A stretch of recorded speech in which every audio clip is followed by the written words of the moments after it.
Hi viewers, எல்லோருக்கும் வணக்கம். இன்னைக்கு சிறகடிக்க ஆசை நாடகத்தில் சந்தோஷமாக அண்ணாமலை வீட்டை மீட்டுறாங்கங்க, மீனாவும் முத்தும். அதனால் அந்த வீட்டில் புதுமனை புது விழா நடத்துகிறாங்க. ஏன்னா எல்லாருடைய கண்டிஷ்டியும் ஓயணும், அவங்களுடைய வீடு திரும்ப அவங்க கைக்கு வந்துருச்சுன்ற சந்தோஷத்தில் அப்போ எல்லாரும் வராங்க, ரிலேஷன் எல்லாருமே. அதுக்கப்புறம் முத்து என்ன பண்ணுறாருன்னா, மீனா மாலை எடுத்துகிட்டு வா. மீனா அவங்க கையால் கட்டின மாலையை கொண்டு வராங்க, அவங்க மாமனாருக்கும் மாமியாருக்கும் போட்டு யாகத்தில் உட்கார வைக்கிறதுக்காக.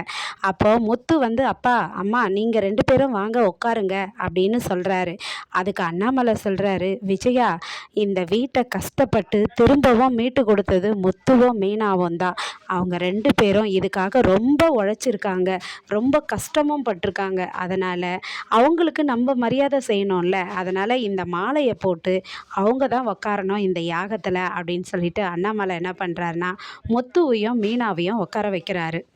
முத்துவும் மீனாவும், ஐயோ மாமா வேண்டாம் மாமா, நீங்களும் அத்தையும் உக்காருங்க அப்படின்னு சொல்லிட்டு மீனா சொல்கிறாங்க. இல்லைம்மா, நீங்கள் தான் உட்காரணும், உட்காருங்க, இந்த வீட்டுக்காக நீங்கள் ரொம்ப கஷ்டப்பட்டிருக்கீங்க அப்படின்னு சொல்லி அது என்னுடைய ஆசை அப்படின்னு சொல்லிட்டு முத்துவையும் மீனாவையும் உட்கார வச்சு கிரகப்பிரவேசம் பண்ணுறாங்க. யாகத்தில் உக்காந்து அவங்களும் நிவர்த்தி பண்ணுறாங்க. நிவர்த்தி பண்ணும்போது அந்த நேரத்தில் உடனே யார் வராங்கன்னா, இந்த அட்வொகேட்டு வராங்க. அட்வொகேட்டு முத்துக்கிட்ட, முத்து இந்தா முத்து, உங்கள் வீட்டினுடைய பத்திரம், இனிமேல் எல்லா கடனும் ஒழிஞ்சிருச்சு, நீங்கள் நிம்மதியாக சந்தோஷமாக குடும்பம் நடத்தலாம், உங்களுக்கு எந்த பிரச்சனையும் இல்லை, இனிமேல் வர காலம் எல்லாம் உங்களுக்கு நல்ல எதிர்காலம்தான் அப்படின்னு சொல்லி அவங்க வீட்டு பத்திரத்தை கொடுக்குறாங்க. அப்போது அந்த வீட்டு பத்திரத்தை, அப்பா எந்தப்பா, நான் உங்ககிட்ட இனிய நாளில் நான் ஒப்படைக்கிறேன்னு வாக்கு கொடுத்துருந்தேன்ப்பா, அதே போல் நான் உங்ககிட்ட ஒப்படைச்சிட்டேன் தாங்கப்பான்னு சொல்லி முத்து அவங்க அப்பா அண்ணாமலை கிட்ட கொடுக்குறாரு. அப்போ அண்ணாமலை என்ன சொல்கிறாருன்னா, இந்த வீட்டுக்காக அரும் பாடுபட்டு உழைச்சி இந்த கடன்லேருந்து ஏலத்துலேருந்து இந்த வீட்டை மீட்டது முத்து தான் விஜயா, அதனால் முத்துக்கிட்டேயே இந்த பத்திரத்தை கொடுக்குறேன் அப்படின்னு சொல்கிறாரு. அப்போ சொல்லும்போது முத்து விஜயா என்ன சொல்கிறாங்கன்னா, ஏங்க இந்த பத்திரத்தை என்கிட்ட கொடுக்கக்கூடாதா அப்படின்றாங்க. அப்போ அண்ணாமலை என்ன சொல்கிறாருன்னா, போதும் விஜயா, உங்ககிட்ட கொடுத்து வச்சிருந்ததெல்லாம், நீ பண்ணதெல்லாம் போதும்னு சொல்லிட்டு முத்துக்கிட்ட கொடுக்கறதுக்காக பேசுகிறாரு. அப்போது முத்து என்ன சொல்கிறாருன்னா, அப்பா வேண்டாம்ப்பா, இந்த பத்திரம் உங்ககிட்டே இருக்கட்டும்ப்பா, உங்ககிட்ட இருக்கதான்ப்பா நான் ஆசைப்பட்டேன், உங்ககிட்ட கொடுக்கணுன்னு தான்ப்பா ஆசைப்பட்டேன் அப்படின்றாரு. அதுக்கு மீனா சொல்கிறாங்க, மாமா, உங்களுடைய புள்ள பட்ட கஷ்டத்துக்கு எல்லாமே இன்னைக்கு இந்த பத்திரம் உங்கள் கையில் கொடுத்துட்டு அவர் நிம்மதியாக தூங்கணும்னு நினச்சாரு, அந்த பத்திரத்தை உங்கள் கையில் இருந்தால் தான் அவருக்கு நிம்மதியாக தூக்கம் வரும், அதனால் நீங்களே வச்சுங்க மாமா அப்படின்னு சொல்கிறாங்க.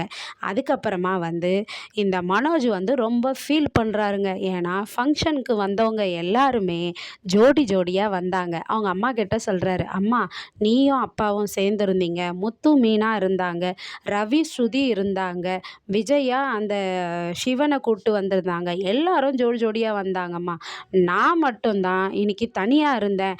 அம்மா நீ ரோகிணி ரொம்ப கோபமாக இருக்கிறா, நீ மன்னிச்சுட்டு ஏற்றுக்கம்மான்னு கேட்குறாரு.